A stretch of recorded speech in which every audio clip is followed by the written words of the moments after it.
Good bad ugly திரைப்படத்தை தொடர்ந்து அஜித் குமார் மீண்டும் ஆதிக் ரவிச்சந்திரனுடன் இணைய உள்ளதாக கூறப்படுகிறது.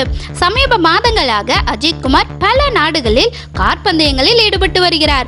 வருகிற நவம்பர் மாதம் முதல் படப்பிடிப்பில் கலந்து கொள்ள உள்ளதாகவும் தகவல்கள் தெரிவிக்கின்றன. குட் பேட் அக்லி திரைப்படத்தை தொடர்ந்து ஆதிக் ரவிச்சந்திரனுடன் அஜித் குமார் மீண்டும் இணைய உள்ள திரைப்படத்தை ஐசரி கணேஷ் தயாரிக்க உள்ளதாக கூறப்பட்டது. ஆனால் ஐசரி கணேஷ் அந்த ப்ராஜெக்டில் இருந்து விலகிவிட்டாராம். அதனைத் தொடர்ந்து பல தயாரிப்பாளர்களிடம் அந்த ப்ராஜெக்ட் சென்றது. ஆனால் எவரும் தயாரிக்க முன்வரவில்லையாம். எந்த தயாரிப்பாளரும் முன்வராததற்கு அஜித் குமாரின் நிபந்தனைகள் தான் காரணம் என கூறப்பட்டது. அதாவது அஜித் குமார் 180 கோடி சம்பளம் கேட்கிறாராம். அதில் 50% முன்பணமாக கேட்கிறாராம்.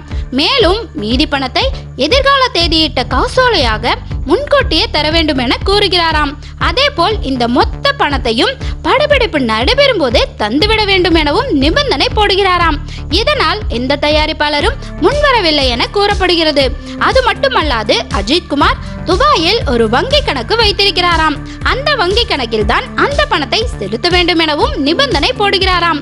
இந்தியாவில் இருந்து வெளிநாட்டில் உள்ள வங்கி கணக்கில் பணம் செலுத்தினால் சில நடைமுறை சிக்கல்கள் ஏற்படும் என்பதாலும் தயாரிப்பாளர்கள் பின்வாங்குவதாக கூறப்படுகிறது. உங்களுக்காக கொஞ்சம் கஷ்டப்பட்டு வீடியோ போடுறோம். ஸோ அதுக்காக நீங்கள் பண்ண வேண்டியது ஒன்று தான். இந்த வீடியோவுக்கு ஒரு லைக் ஒன்று பண்ணிவிட்டு இந்த வீடியோவை உங்கள் ஃப்ரெண்ட்ஸ் எல்லாத்துக்கும் ஷேர் பண்ணுங்கள். மறக்காமல் கலக்கல் இந்தியா சேனலை சப்ஸ்கிரைப் பண்ணுங்கள். கூடவே நோட்டிஃபிகேஷன் பெல் பட்டனையும் ஆன் பண்ணிக்கோங்க.